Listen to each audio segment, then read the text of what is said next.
Hello everybody, my name is Kara, and today I'm here with the Still a BookTube Newbie tag. This tag was created by Rachel over at Rachel Marie, and she actually tagged me in her original, which was quite a while ago. I'm sorry, Rachel. And I was also tagged by Justin from Triumphal Reads, and we'll link both of their videos down below. Number 1, why do you still consider yourself a newbie? The biggest reason is that, in general, I just have a really hard time being honest about when I get better at something. Like other hobbies and things I enjoy doing, I notice that I have a really hard time admitting when I'm past the beginner stage and into the intermediate stage for some reason.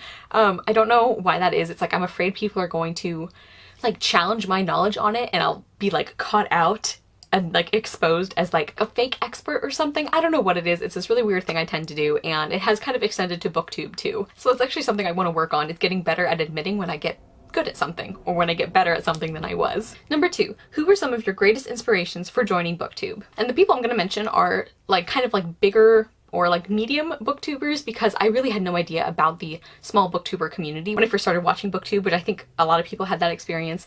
And Sam from Thoughts on Tomes was really one of the first channels that I watched consistently, and that I really enjoyed. And then somebody who actually like more directly inspired me to start my own channel is Misty from Book Misty, who I talk about very frequently. And the thing that I loved about her videos was that the content, like her reviews and her recommendations and her discussions, everything she said was so well put together and well structured and fun and engaging. Like she had like A+ content, but she didn't have necessarily the like fanciest background or like the most expensive equipment or anything. And I'm not saying that like the technical aspects of her videos are bad, because they're definitely not. But I just think her style felt more casual and approachable and engaging and friendly, even though, like I said, all of her content was so well done. So I really liked that. I think that was a big step for me when I realized like, oh, I don't have to start out with like this like beautiful expensive background and camera and lighting, all of these fancy external things.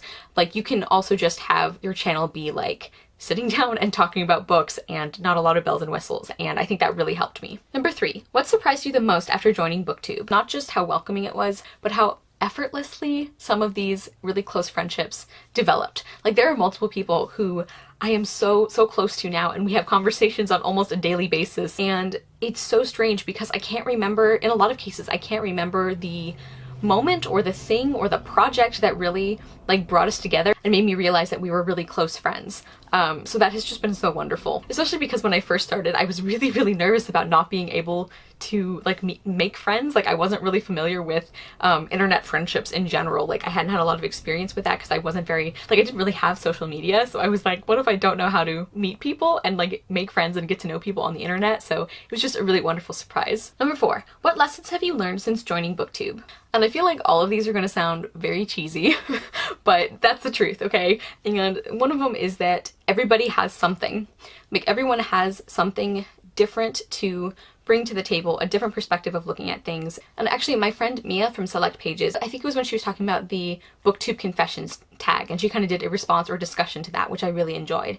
And one thing she said that has really stuck with me and that I think kind of encapsulates this feeling is the idea that you as the person, like you as a creator and you as like yourself, can't always see that special extra something that makes people subscribe to you, or that makes people become your friend or get to know you or enjoy your interactions and personality.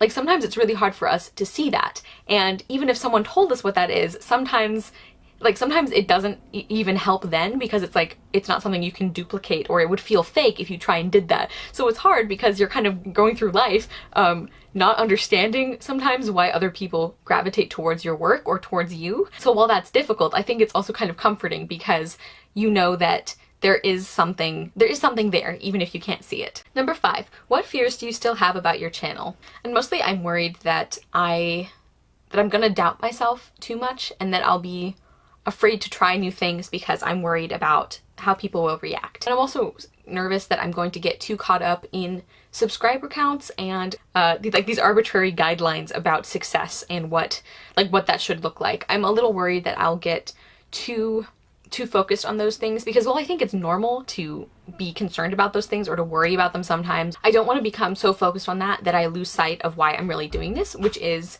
I love books. I want to share my love for books. I want to connect with other people who have different ideas than me or similar ideas to me. And I want to make friends who care about things that I do. And those are really the reasons why I'm here, why I think a lot of us are here. And I want to keep that in mind more than my channel growth. Number 6, what kind of content would you like to create that you haven't yet? I'd really like to do something that combines my love for books with my love for makeup. I've had some ideas about that for a while, and I just keep not doing them because I don't have like a really good filming location for that kind of thing. And I'm also like, I'm a makeup enthusiast, but I don't really know what I'm doing. So I think that has me kind of nervous too, but that's something I'd really like to try at some point. Number 7, who have been some of the greatest supporters of your channel? And I'm gonna do a total cop-out answer, and I'm really sorry about this, but honestly, everyone who has ever watched or commented or liked or subscribed, like people who I've had even just like 1 or 2 interactions with, I consider all of that to be an incredible amount of support. And I don't want to pick a few favorites, because no matter how many people I talked about, I would feel like I'm leaving people out. And I will just say that I have done a couple of small booktuber shout out videos, which I will link down below, and I am intending to do many, many more. So that is somewhere to start. If you're looking for wonderful, supportive, talented people, definitely encourage you to check those out. And like I said, I will be doing a lot more of those, but I don't really feel comfortable just picking a couple of people to highlight, because I really do appreciate all of you and everything you have done. And number 8 is to tag your faves. And I don't know, like this is kind of hard to tag people in because I don't know who still feels like a BookTube newbie. So I'm just gonna say, if this applies to you, please do this tag and say that I tagged you. Thank you all so much for watching. I will see you soon with another video, and I hope you love the next book you read. Bye!